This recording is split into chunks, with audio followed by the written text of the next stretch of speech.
Salut, c'est Laura de Vox.org. Dans cette vidéo, je vais vous parler du nucléaire en France.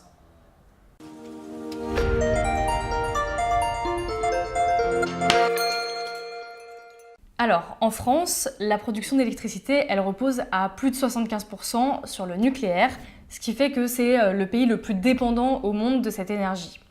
En France, on a une cinquantaine de réacteurs qui sont répartis sur 19 centrales. Et il y a une nouveauté, c'est la loi de transition énergétique qui a été votée l'année dernière, en 2015, et qui plafonne à 50% la production d'électricité par le nucléaire d'ici à 2025. Cette loi, en fait, elle a relancé le débat entre les personnes qui étaient pour et les personnes qui étaient contre le nucléaire.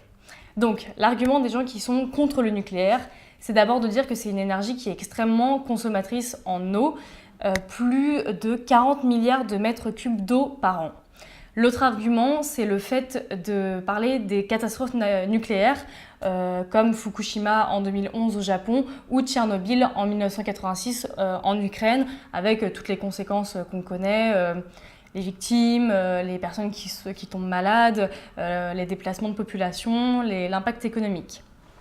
L'autre argument des personnes qui sont contre le nucléaire, c'est de s'interroger sur la gestion des déchets radioactifs et notamment ceux qui ont une durée de vie longue et qui sont très radioactifs et qui nécessitent d'être enfouis en profondeur. Et la question, c'est de savoir comment on gère des déchets qui ont des durées de vie entre plusieurs dizaines d'années et plusieurs milliers d'années en termes de gestion humaine et en termes de qui sera encore là quand les déchets seront toujours radioactifs dans des milliers d'années. Face à ça, il y a les arguments des gens qui sont pour le nucléaire, qui le défendent.